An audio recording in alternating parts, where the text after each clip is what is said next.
Good morning, everybody. Thank you for your loyalty in attending our final presentation here. There's a presentation on changing the narrative through responsive leadership. And this is Dr. Lisa Paterni and Dr. Jerry Steckmeister. You did have Steckmeister. I said it right the first time. Good morning, everyone. Thanks for being so diligent and being here at 11 o'clock when the conference ends at 12. We were wondering how many people we would have in the room, but look at this. This is a great showing. So thank you all for being here today. So before we start, by a show of hands, how many of you protect, serve, and care for the community in some way, shape, or form? By a show of hands, get them up high. And by a show of hands, how many people think it's become a daunting job? And by a show of hands, how many aren't going to raise your hand no matter what I ask today? Okay, we have one, thanks for being honest. But how many get thanked for the job that you do every day? Show of hands, get them up high. You got one back there, love that. So sometimes it's up to us to thank each other, so turn to someone next to you and just say thank you for the job that you do. Thank you for protecting and serving or caring for the job you do. There we go, it's about giving out appreciation. So I've been doing this for a long time. I would say I'm a recovering high school principal. And so you all get my drift on that. I retired about 2 years ago to do this work full time. So in this work, I've traveled around the state, a little bit outside of the state, and I've trained about 2,000 first responders, mostly law enforcement, on understanding their trauma so that they can understand trauma in the community, and kind of like this holistic approach. I'm the educational consultant for the State of New York Police Juvenile Officers Association, so we've done a lot of work with police officers. I come from a family of first responders, so I live in Schenectady. Many of my family members are police officers or retired police officers and firefighters.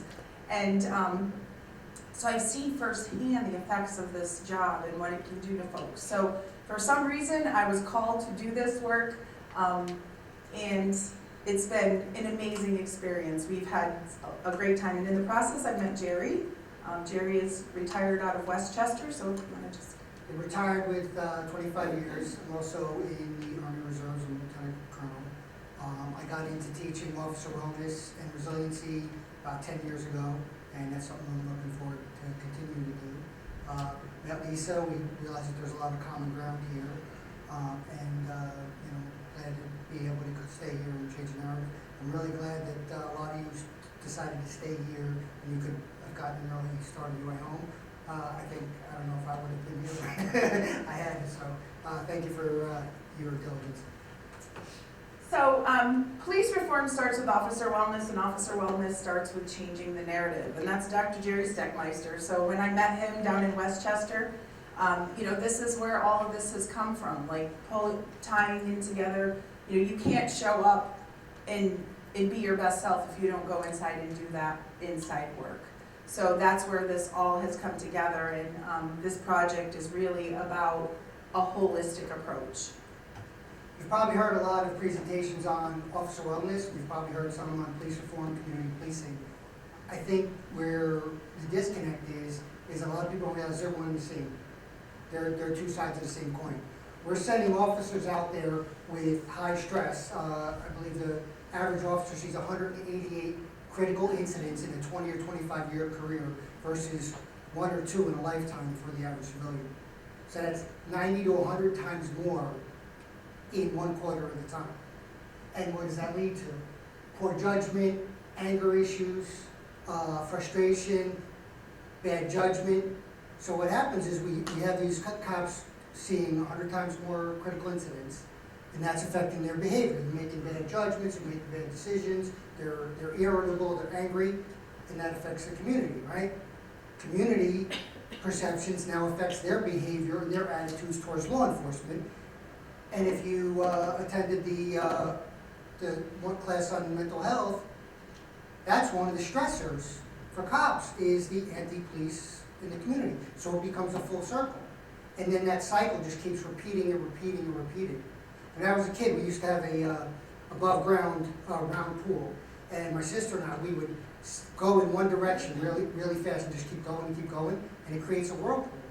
And the longer you keep doing that, the stronger that whirlpool becomes. And that's what we're doing. We're on this negative cycle, and some people are trying to approach it from one angle, and some people are trying to approach it from another angle, but there's no interconnectedness. Nobody's trying to address it from both sides. If you don't change the narrative, you're still gonna have people that think that cops are bad and evil, and it's gonna continue to create that stress. So just focusing on one side or the other is not helping.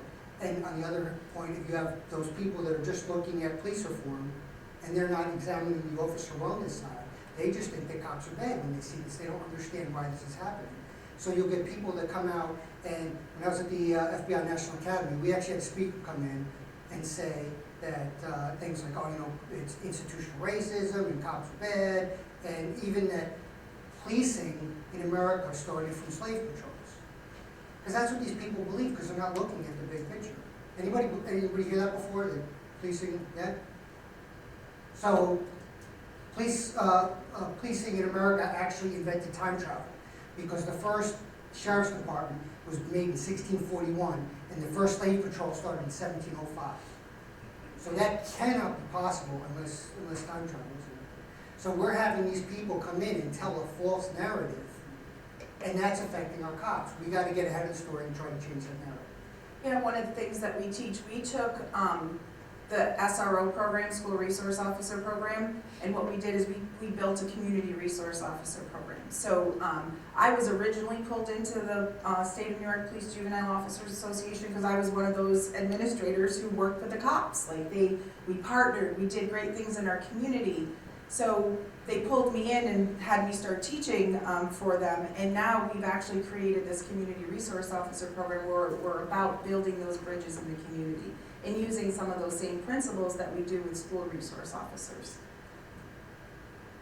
So this is based on responsive leadership. Each letter of responsive starts a module. Today we're only going to focus on a couple because we only have an hour, but this is really just about giving you a taste and giving you some tool that you can at least take away and use in your work. And this is for not just for police officers, because how many in the room are not a police officer?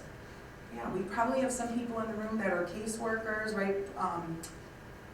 Just shout out for me. What are some other people in the room? Teachers. What else? Probation, parole.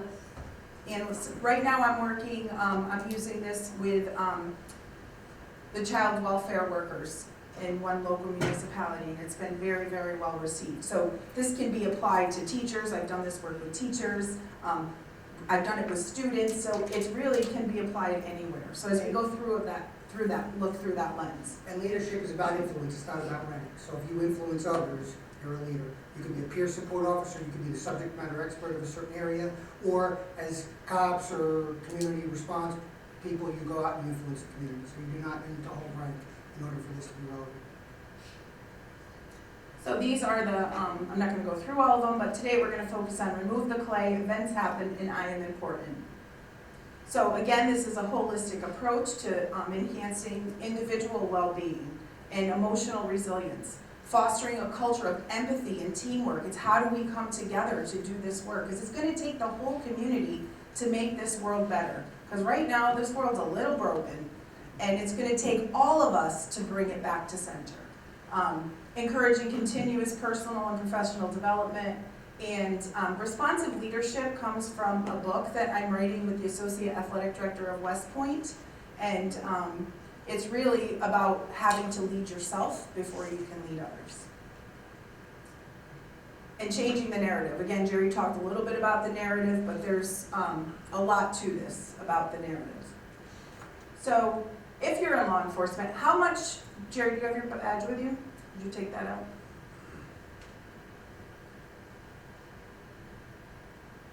So hold up your arm with that badge on it. How much does that weigh? How much would you think his badge weighs? A couple ounces? Okay. Is that the only weight of that badge? No? What are some other weights of the badge? The emotional toll. What else? Shout them out.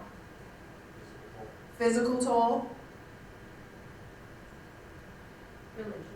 Relationship toll. Mm-hmm. What else?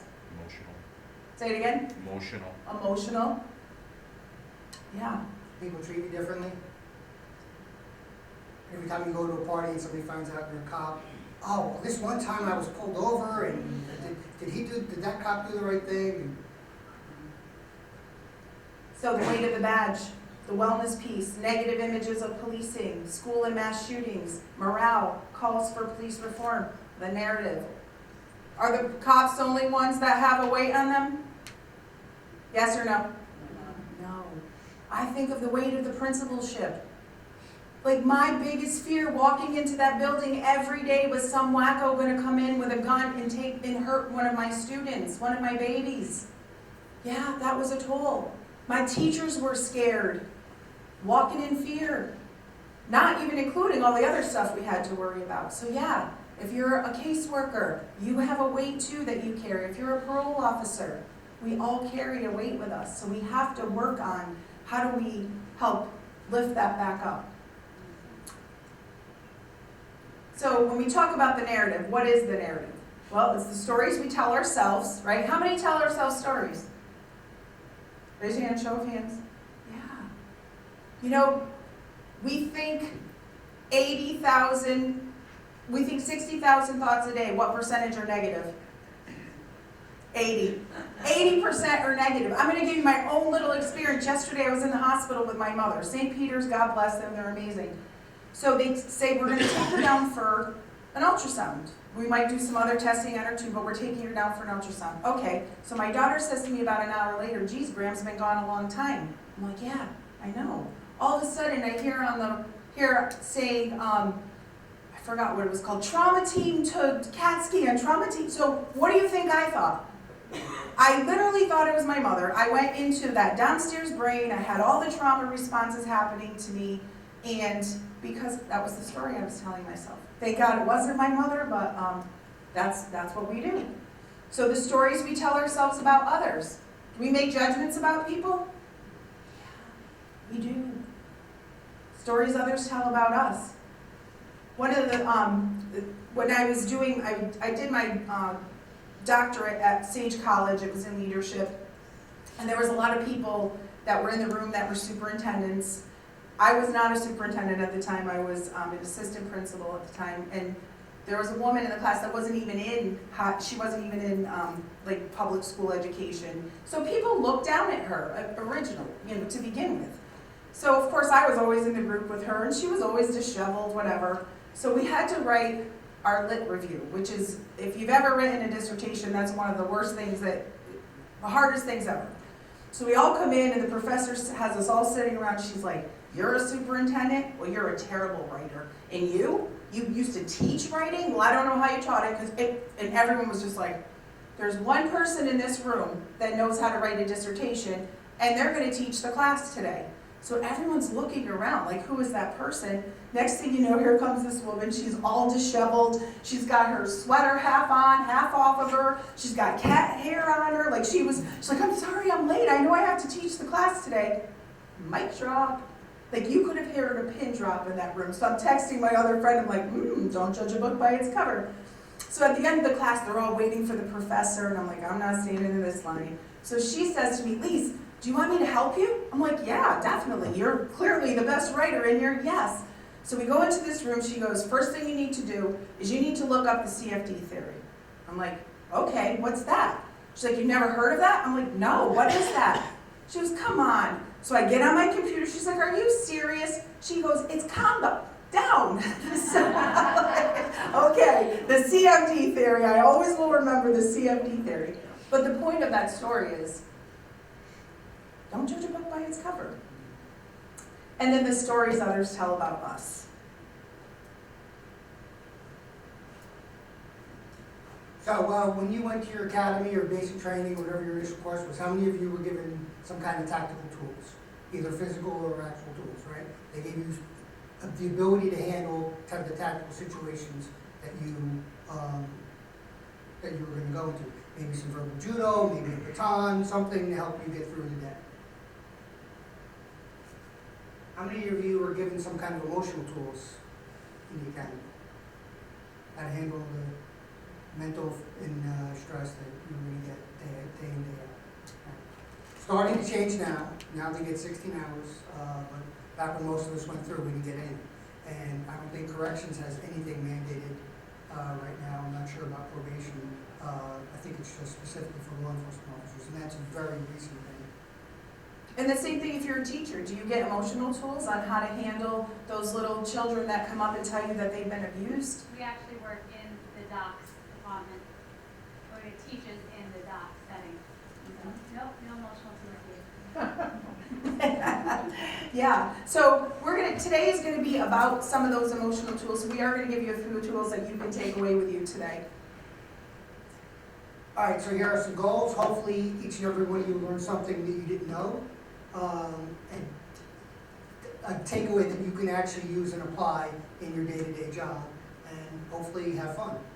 Hopefully, we can make this an interactive discussion, because there's a lot of knowledge in this room, not just at the front of the room. The Japanese have a saying, none of us is as smart as all of us. So there's probably some good ideas out there in the audience. So we like to show a few funny cartoons. So he's coming out of one place, thinks he's going to a better spot. Not so much. People wipe their feet on me all day long. I mean, really, what could possibly be worse than that? You really want to know? So we all think we think we have it rough until we see that someone else has it even a little rougher than we do. So we always start off with an attitude of gratitude, no matter what we're teaching, whether it's if we're running a meeting, we're doing a coaching session, it doesn't matter, we always start with an attitude of gratitude. So I'd like you to think about 3 things that you're grateful for. 3 things that you are grateful for right now in the moment. For example, I'm grateful for the fact that my mother's out of the hospital and she's healthy and okay.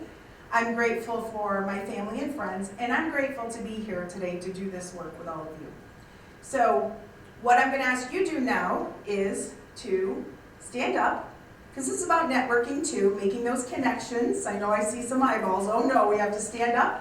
Yes, you have to stand up and talk with 3 different people that you don't know and share one thing that you're grateful for. And then move on to the second person. So for instance, I'll go up to Jerry. Jerry, I'm grateful for my family. I'm grateful that I'm not teaching in front of an empty room. There we go. So Jerry steps to meet somebody else. So you get their drift, okay? And then do that quickly and then come back and we'll move on. Hi, I'm grateful to meet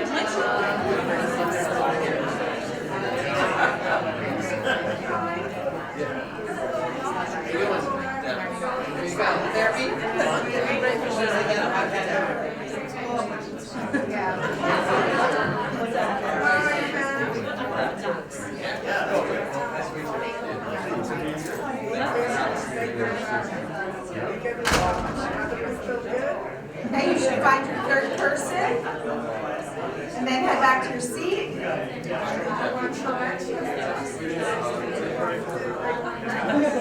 It's not too far though. Oh, Jess. Oh, no. You're good, you're good. Okay, what did you notice? What did you notice about that? Oh yeah. What did you notice? You stayed up here? You stayed up here? About that activity? Yeah, what'd you notice? Okay, bring you out of your comfort zone. What else? Social worker? Made you smile. What else did you notice? Task force program, yes. What else did you notice about people? Erie County. Oh, okay. We do- Families important to a lot of people. What else? Similarities in what you're grateful for. Anyone notice the energy level in the room? What happened? It went up. Yes, it went up. There's a lot of research behind having an attitude of gratitude. It's associated with greater happiness. People feel more positive emotions. It improves your health. It helps you deal with adversity. So I don't think I told you this, but I did my dissertation in active shooters. I know I have a variety of backgrounds, but in the Pulse nightclub shooting in Orlando, Florida, prior to that happening, they had a training similar to this come in and work with their hospital staff in their trauma center. So, when you're looking at the 4 phases of emergency management, prevention, preparedness, response, and recovery, part of the prevention piece is building that resiliency. So they were prepared for a traumatic event to happen. They were a trauma center. But what they would do in their meetings, from one of the tools that they learned about building resiliency, is they would start every meeting off with what they're grateful for. So this horrible event happened, and of course the people came in, they saved as many lives as they could save, they came together, they did what they needed to do, just like all of you do, no matter what field you're working in, to protect, serve, and care for our communities. And then afterwards, they went back to their first meeting. And people were kind of like, what should we do? And someone's like, no, we start every meeting off with gratitude. What are we grateful for in this horrendous situation? And some of the things that they were grateful for is the amount of support that came out from the community, right? There were people from all over the world that responded, that they had the tools and skills necessary to save as many people as they saved, and on and on and on. But again, they could have been an emotional mess and not been able to function, but they had this resiliency training, and part of it is having that attitude of gratitude. So I challenge each one of you, for the next 21 days, think about every morning 3 new things you're grateful for. And the reason why I say 3 new things is because it trains your brain. I don't know if you were in some of the other sessions where they were talking about the neural pathways, and you have to retrain your brain, especially because we think 60,000 thoughts a day, 80% are negative. We have to train our brain to look for the positives. And how we do that is thinking of 3 new things that we're grateful for every day for 21 days. So you might say, oh, because most of us are grateful for the same things every day, my family, my health, right? But if you start looking for things like, geez, I'm grateful that I actually can sit and have a cup of coffee this morning and enjoy it. Or I can hear the birds chirping, whatever it is.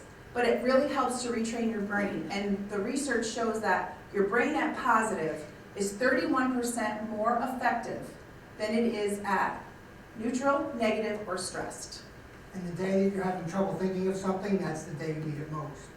Because when you get into that cycle where your brain is always focusing on the negative, or hardwired to bias the negative, you can actually miss positive things. On my last deployment, one of my friends, he was in charge of the housing for that deployment area. We were in Kuwait, so deployment in quotations. And so he was in charge of the housing. So if anybody came there, even somebody that was just coming as a guest speaker, they would have to see him to get their accommodations. And he was always a negative person, always, 2 things about him. He had 2 defining characteristics. He was a Debbie Downer, and he was a big Notre Dame fan. So he was a guy you did not ask how you doing, because he was going to tell you, and he was always bad. But one day, I was a little tired, I forgot. I'm like, hey Bobby, how you, and I knew it. I'm like, oh man, but I was already too late. I was already committed. I'm like, how you doing? Oh, I'm not too good. The Keurig broke, it poured grinds in my coffee, the stapler wouldn't work, and he went through all this stuff. But somebody that had seen him earlier in the day had remembered something positive that he forgot about. Anybody know who Lou Holtz is? If you're a Notre Dame fan, is that a big deal? Lou Holtz came to speak and do some kind of motivational speak on the base. He had to see Bobby to get his room.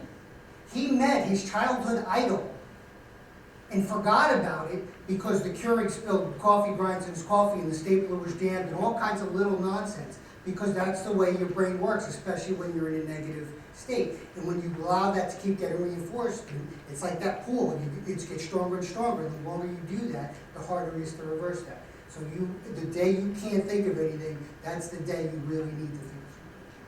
Even if it's little. All right, so I'm going to ask you to do something for me. If you can all just fold your hands like this, and notice which thumb is on top, okay? Unfold them, fold them back. Notice which thumb is on top. Is it the same thumb? Yes. Okay, by a show of hands, how many have their left thumb on top? Okay, you guys are the smart ones in the room. How many have their right thumb on top? You guys are the thinkers in the room. How many didn't have a thumb on top? In the back, you guys just think you're smarter. No, just kidding. no research behind it. But if you unfolded and folded your hand, you're going to go back to the same thumb on top. That's just the way our bodies work. Now I'm going to ask you to unfold your hands, move them up one, and have the opposite thumb on top. What's that like? How's that feel? Awkward, uncomfortable, yeah. But if you stayed like that for the next 5 minutes, which I'm not going to ask you to do, would you get comfortable with the uncomfortable? Yeah. But what does your body want to do right now? It wants to go back. It wants to go back, right? So we have to retrain those brains so that we don't go back. We have to step outside of our comfort zone. So one of the things that, well, before we do that, I think here.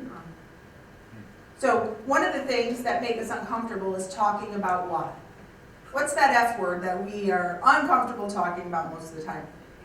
Feelings. We don't love to talk about our feelings. What I want you to do right now is I want you to think of one thing that you're feeling. One feeling. It could be hot, happy, angry, excited, tired, anxious, whatever it is. I want you to think of a feeling, and I'm just going to go around and ask everyone just to quickly share one feeling. Okay? I know this is hard. He's thinking of getting up and leaving the room right now. He's like, I'm out of here. Okay, can we start with you? Sleepy, excited, tired, cold, fantastic, cold, cold, cold, good, happy, anxious, Cold. cold, Tired. tired, fine. Oh, fine, Jared, he's fine. Wait till we get to that. Cold, tired, cold, hungover, okay. Tired, excited, tired, happy, tired, anxious, cold, tired. All right, give yourself a hand for feeling those feelings. Anybody feel like sometimes you're at one end of this emotional ladder, and other times you're at the opposite end, right?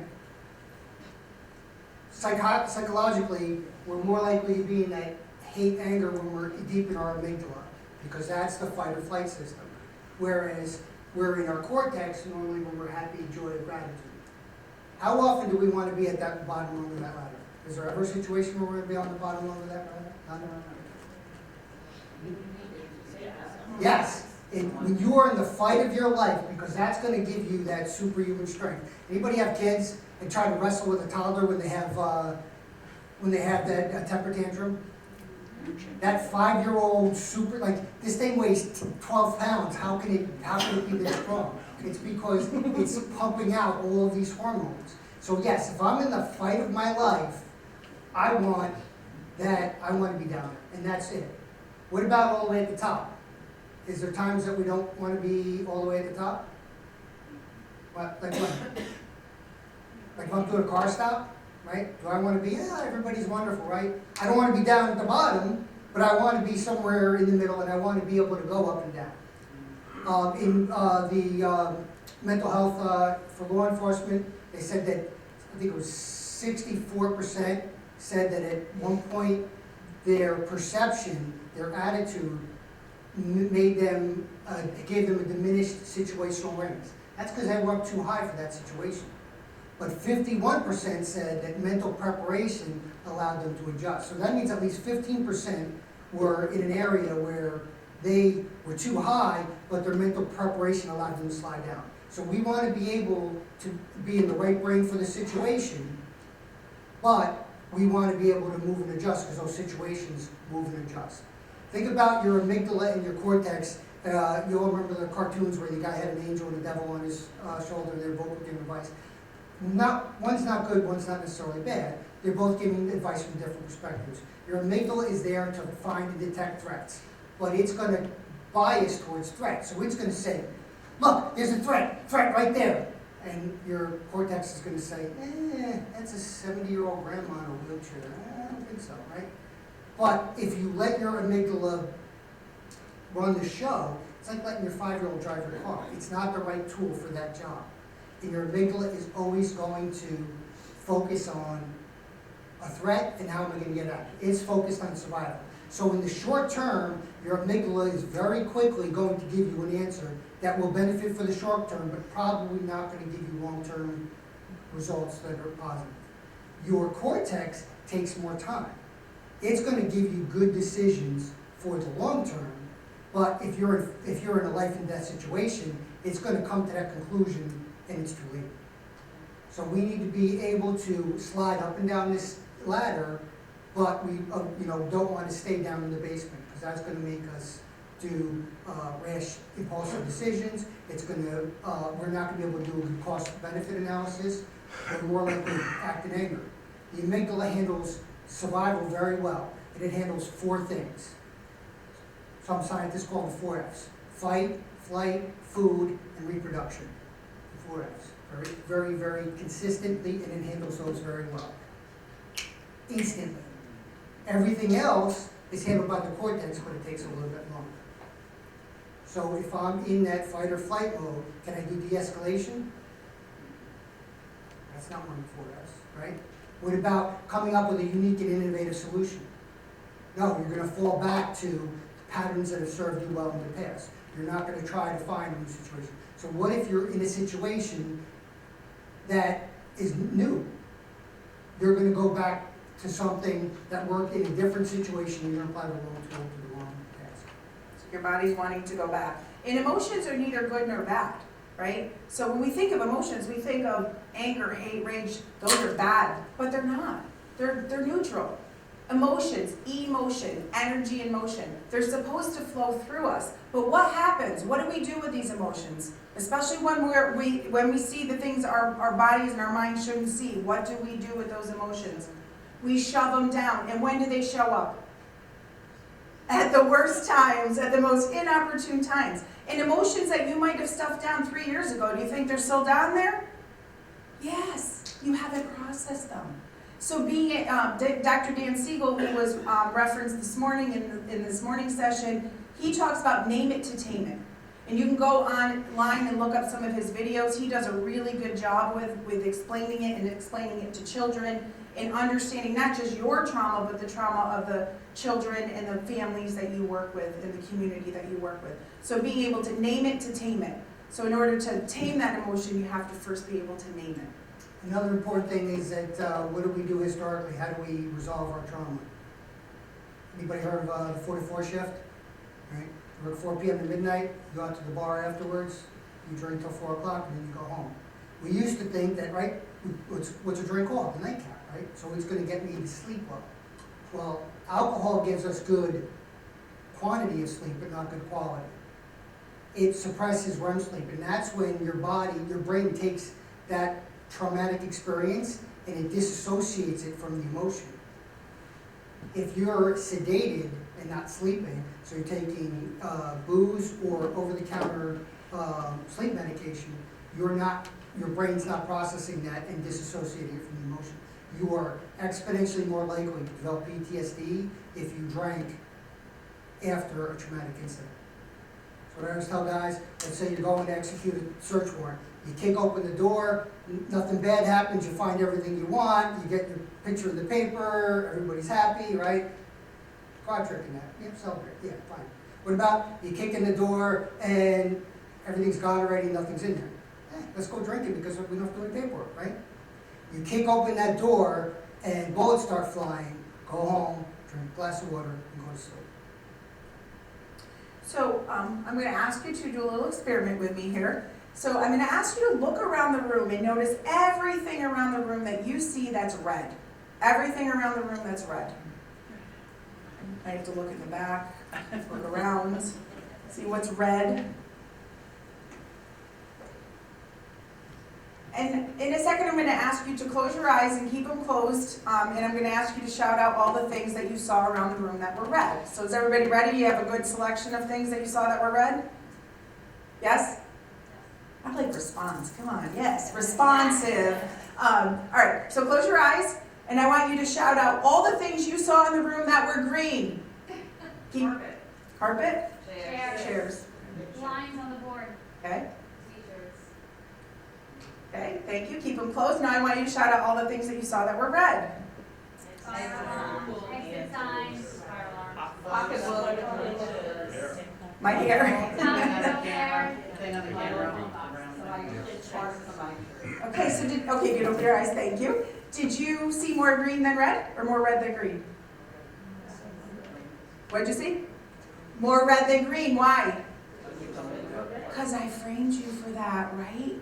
But if we let red represent the negative, right, and we let green represent the positive, sometimes we look through that lens of red that we see just the negatives, right? Why it won't work, why it's impossible, why we can't make things better, why we can't change the narrative. why we can't feel well. But if you look through that lens of green, the possibilities, get curious about what's possible. I like to say that lens of green is the lens of curiosity. So let's look at things through the lens of curiosity as opposed to the lens of judgment. I love that statement. I want to look through the lens of curiosity instead of looking through the lens of judgment. And that means when you're working with your students or you're working with your families or you're working with the community, instead of saying what's wrong with them, how about we say what happened to them? And take it even a step further, what's right with them? Because we all have things that are right and good about us. So if we can just change that lens to green, just even for the rest of the day today. You should be on like a little conference high. So let's look through that red lens of possibilities. We talk a lot about leadership. How many in the room think they're a leader? Get your hands up high if you think you are. Pretty much everyone should have their hand up, because even if you don't lead an army or you don't lead a battalion or you don't lead a school, we all lead ourselves, right? So we're all leaders in some way, shape, or form. But I love this quote by Theodore Roosevelt. It's not the critic who counts, not the man who points out how the strong man stumbles, or where the doer of deeds could have done them better. The credit belongs to the man who's actually in the arena, whose face is marred by dust and sweat and blood. How many people get in the arena every day in the jobs that we do? Yeah, you're staying in there. You're in that arena. And when you're in that arena, there's one guarantee, that you're going to get your butt kicked every day, right? But yet you get up, you get back, and you do it all over again, despite the narrative, despite the critics, because that's who you are and that's what you do. And that's why we have to be strong, so we can get in that arena every day. And only by knowing yourself can you become an effective leader. Okay, so what do we think about police reform? When I mentioned the topic of police reform, you think that's a good thing or a bad thing? Depends on how it's approached, right? What kind of negative things come to mind? Depolicing, defund the police, right? When I was a kid, the big thing, like if you want to take pictures, was Kodak film, right? Kodak was huge. My kids don't know what Kodak is. And the scary thing is that Kodak was actually one of the first companies to discover digital media. But it scared them, so they shelved it. They said, this is good. This is going to change our business model. We don't know what to do with it. We're going to put this aside. And again, so now my kids don't know what Kodak is because they didn't want to embrace change. Police reform is coming. We can either let the people that think that policing came from the slave patrols, which we know is not true, we can let them impose police reform on us. Or we can embrace it and we can be part of the change and we can at least navigate it the right way. So that it's a healthy conversation where our communities are understanding us, we're understanding them, and we're reducing that police community friction, which helps our officers, so they're going to get less stress, which means they can be better for the community, and we're going to turn that whirlpool around in the other direction. If we're smart enough and courageous enough to embrace the change, know what's coming, whether we embrace it or not. We can accept it or we cannot, but police reform is coming. So do we want to be out in front and lead it, or do we want to be dragged kicking and screaming by people that don't understand the profession? Do we want non-law enforcement experts being in charge of this? Okay, so remove the clay, first module. So in 1957 Thailand, there was this clay Buddha, and it was, the monks were tasked with moving it. So they were tasked with moving this Buddha. It was 10 feet high and it was 2,000 pounds without damaging it. And we talk about leadership, right? When we're tasked with something that's important, we know we have to follow through and do it, we're gonna do it right. So as they're moving it, it cracked. So he brings it down, he said, put it down, we can't do anything until we figure out how to move it without damaging it. So they move, they put it down, it starts raining, which is, you know, how things work, right? Clay and water don't mix. So now they're covering it up. He couldn't sleep, he goes down there at night, shines his flashlight in there, a light shines back at him. He's like, what is this? So he gets a little closer and he had a hammer and he had a screwdriver and he just chiseled just a little bit. And underneath that clay Buddha was this solid gold Buddha.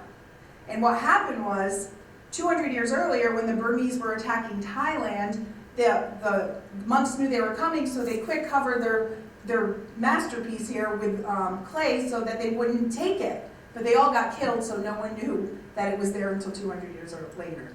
And the reason I tell that story is because we are all born with this golden light, this golden essence inside of us. And what happens is over the years, it gets covered with clay. And the clay could be, our own self-doubt, or, think about it. My kids tell me, I shouldn't say they tell me that I put clay on them. Don't climb that tree, don't do this, don't do that, right? So we put clay on our children. Our teachers sometimes put clay on us, right? Where are my teachers in the room? I probably put some clay on children without even knowing it, right? And then we have our vicarious trauma and all of those things that continue to cover up this golden light inside of us. So what we need to do is we have to chip away at that clay. And one of the ways that we do that is through self-esteem. And I'm not going to do it today because we're running short on time. So we have so much that we're going a little fast for you today, and we're just giving you a taste of what this work is about. But when I do this work, I've done it with tactical officers. As I said, I've done it with military people, I've done it with schools, I've done it with teachers, I've done it with kids, and people fall in that same range of, when I say on a scale of 1 to 10, many people fall within the range of about 6 to 7. Does that sound about right? 6 to 7? And 2/3 of Americans have low self-esteem. So if you look to your left and you look to your right, one of you's okay. Not sure which one. So it's a problem in our society today. Korn Ferry is a big leadership executive placement company, and they just did a study globally, and they found that 71% of executives have imposter syndrome or low self-esteem. So it really is a problem. So we have to start chipping away at that clay and building our self-esteem. We are responsible for building our own self-esteem. Yes, we're responsible for building it in our students or in our children, but in the end, we are all responsible for that. Told you about the automatic negative thoughts, the 60,000 thoughts a day, 80% are negative. So what we have to do is we have to change those pathways, and we have to think about positive self-talk. So we have to replace that negative with positive. So one more time where I'm going to go around, because we like interaction here. I want you to think of one positive I am statement. Like, I am strong, I am brave, I'm a great mother, I'm a great police officer, I'm an amazing teacher, I'm confident. So think of one positive I am statement. I'm going to start on this side. You look like you're ready to share. So, I'm a good boss. Say that again. Try that again. I'm a good boss, okay? I'm a good dad. Oh, wait, come on. I want everybody to put their heads down and say this. I'm awesome. Everybody do it. I'm awesome. Do you feel awesome when you do that? Now I want you to put your hands in the air like Rocky. Come on, get them up. Let's do it for me. It's Friday. Get them up there and say, I'm depressed.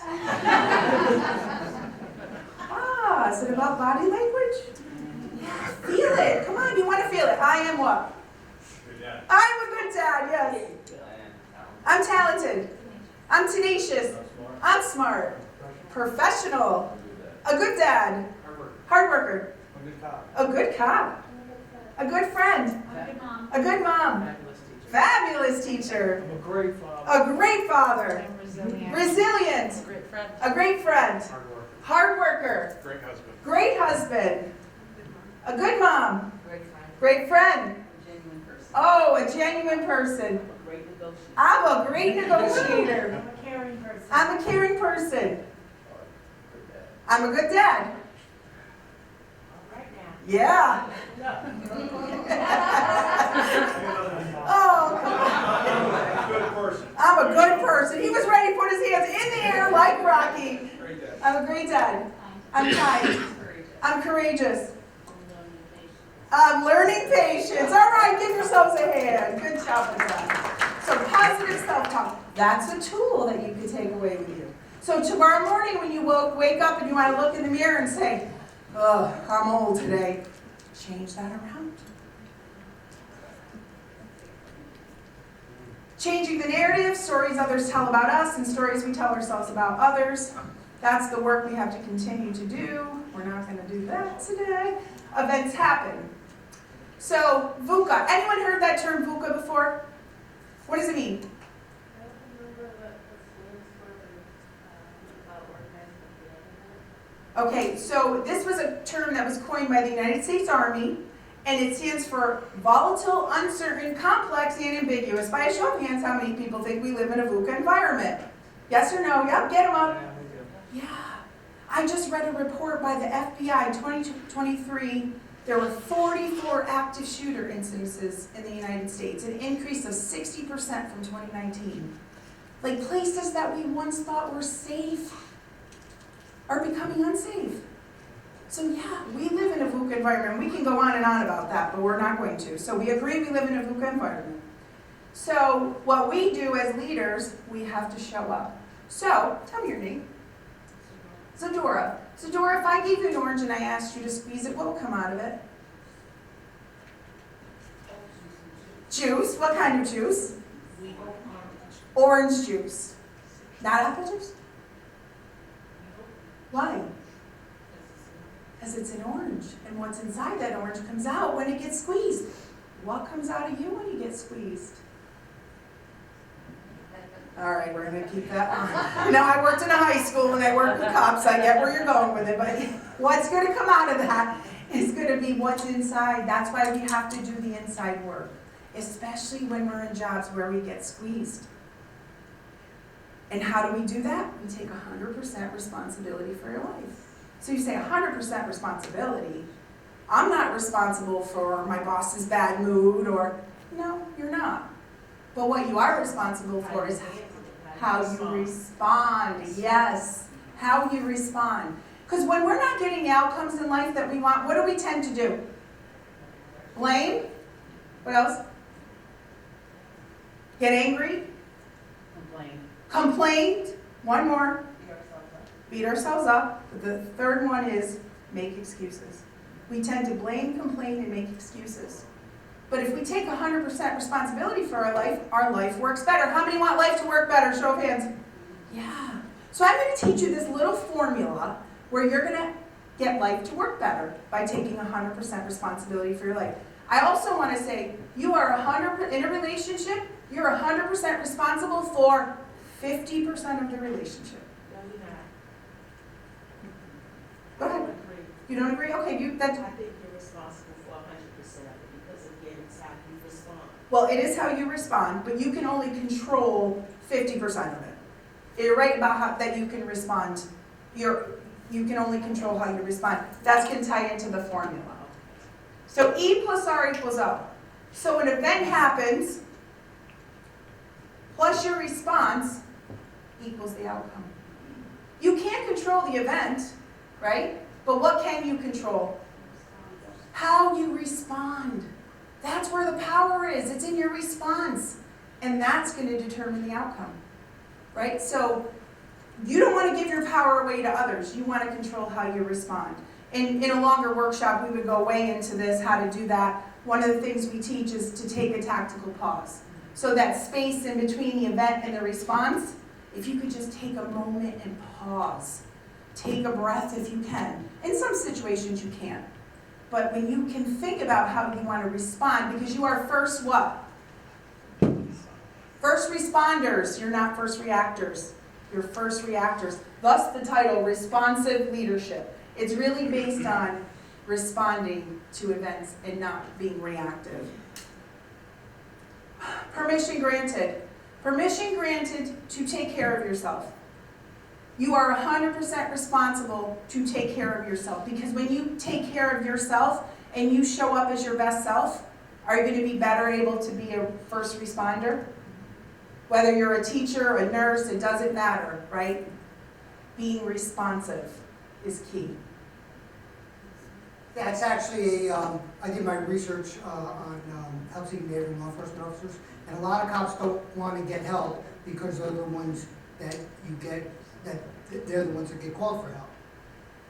What actually made some of them actually go and get help was, I can be a better husband, dad, father, sister, mom, worker, team worker, leader, if I get help. So they get help so they can be better for others. And in our line of work, where we want to be the helpers, think about it that way. Think about, I'm going to be better for my community, my family, my department. So Jerry, we have 10 minutes of just Okay. giving you time. All right. Here. GRACE is an acronym, is one of the tools we teach. Get out of the basement, that's get out of that amygdala, that midbrain, unless you need to be there. Remember self-care, again, that's gonna make you a better cop, a better responder, a better father, mother, sister. Ask, active listening is very important. Connections are key, social connections actually will improve both your physical and your mental health. And then finally, empathy, and that's gonna help us change the narrative. So get out of the basement. Like I said, you don't want to be in that amygdala unless you are in a fight or flight, true fight or flight situation. You're going to respond negatively unless that's, your life depends on what you do in the next 3 seconds. If it requires an innovative solution, you need to be able to use that cortex. How do we do that?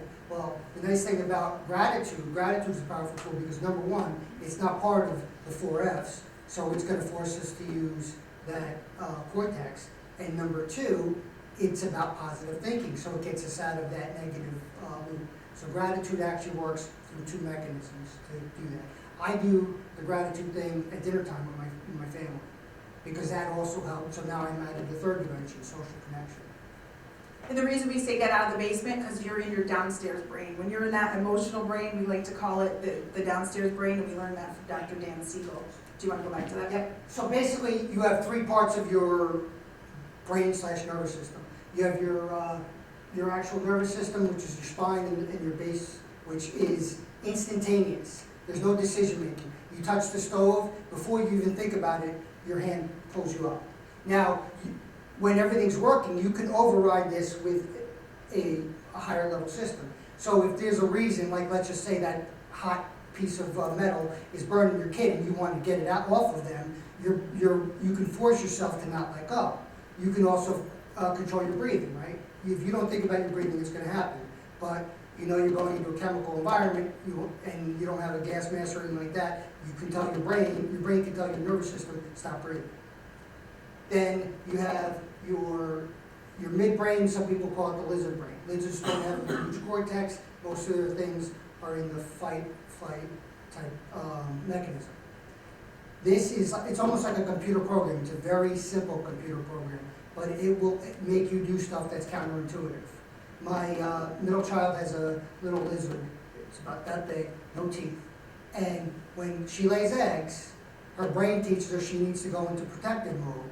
If I walk by and come towards the glass, she will smash at the glass as hard as she can. That would be like me punching the glass at SeaWorld trying to get the Shamu.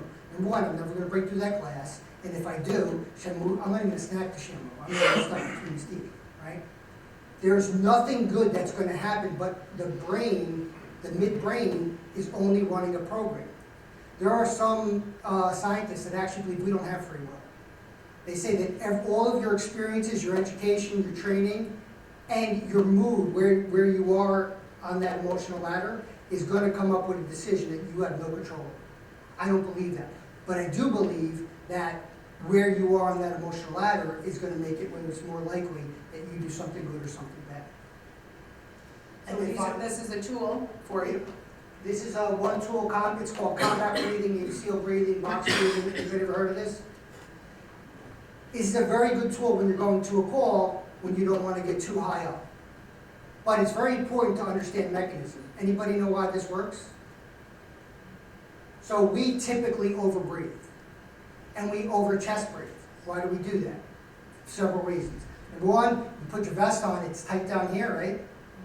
So we should be belly breathing. That's the way your body was designed. Well, now I put that vest on and I put the gun belt on, and then I sit down, the vest comes up a little bit, so it's easier for me to chest breathe. My body normally only uses the chest breathing in the fight or flight just to get that little bit more air in.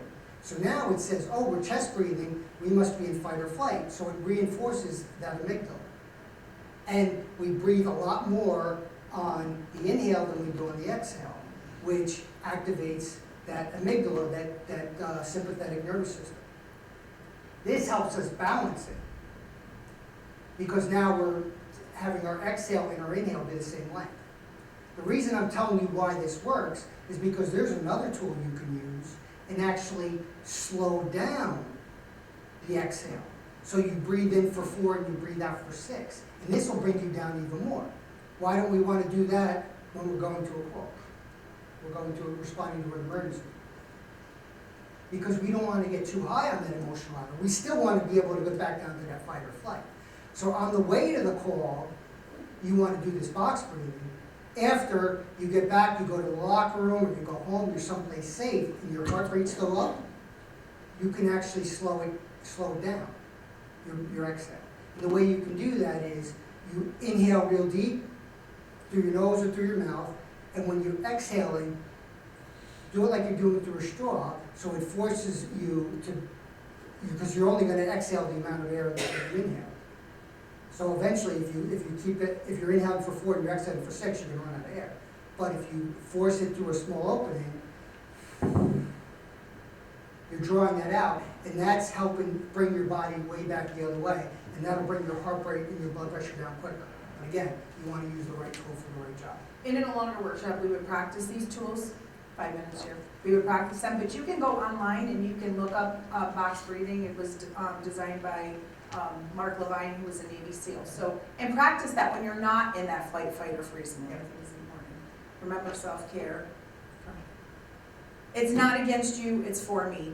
So when you want to take care of yourself, when you want to go on a walk, or you want to do something that's going to keep you healthy, and you feel like, oh, I should be with my spouse, or I should, do something with my kids, you are going to be a better person, a better wife, a better husband, a better whatever, partner, if you take care of yourself. So this is a key one that I think you should all think about when you walk away from here. It's not against you, it's for me.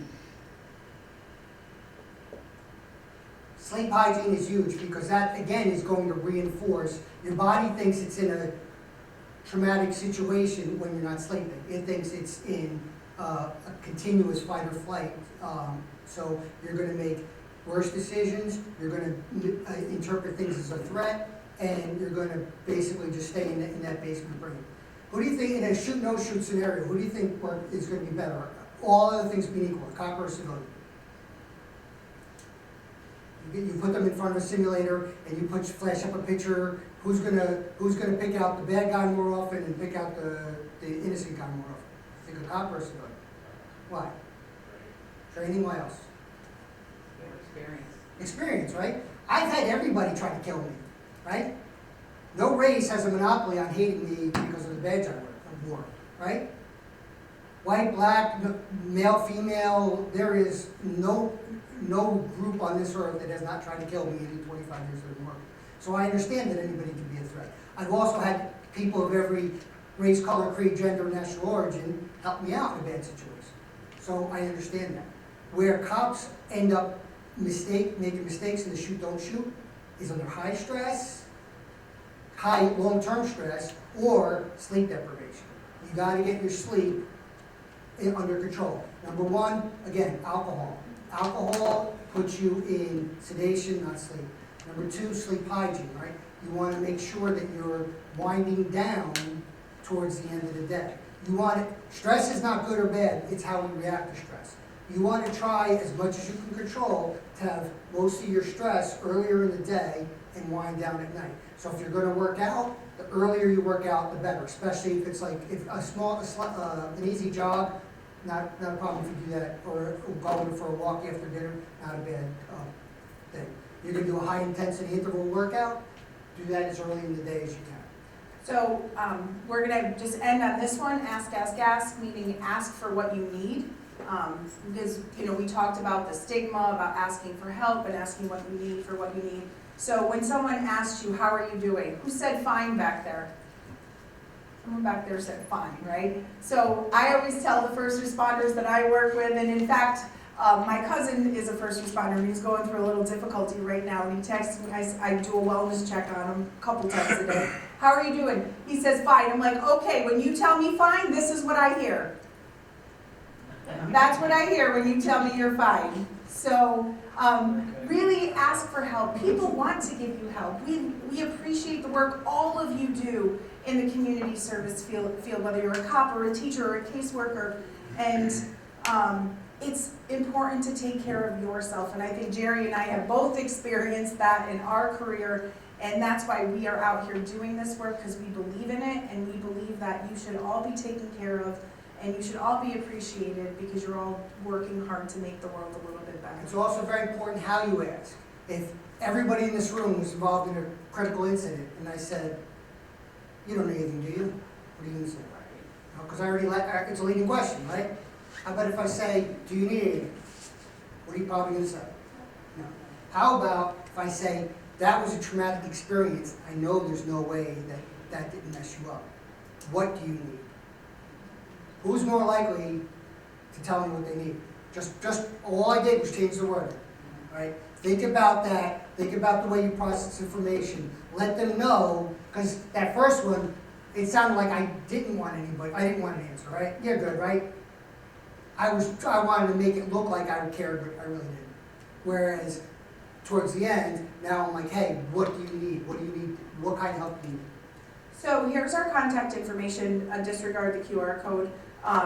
That's our contact information. That's my website up top, but there's my email and my phone number, Jerry's, where I'm on Facebook. So if anyone needs anything, we are happy to help. Like, people call us all the time. Hey, this happened, what are your thoughts on this? Or if you're interested in this work and you'd like to see it out into your communities a little bit more, feel free to reach out to us. It's been a pleasure working with all of you today. Thank you again for all the work that you do and for being here for you. Safe travels home and enjoy the rest of your weekend. Thank Thank you.